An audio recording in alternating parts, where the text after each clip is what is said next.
បងស្រឡាញ់អូនតាំងពីបង13ឆ្នាំ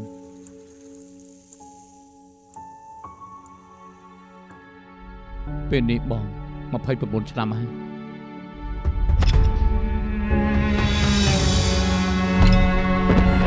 ដោយសារការរជួយដីបានចែកទំនេរផែនដីសាជាថ្មីនិងកែប្រែល្បិនពេលវេលាជាពីរតំបន់បើសិនជាថ្ងៃណាមួយអូនមកបង្កើតគិតចាំមិនទេអូនមកបង្កើតចាំបងហៅទៅរកអូន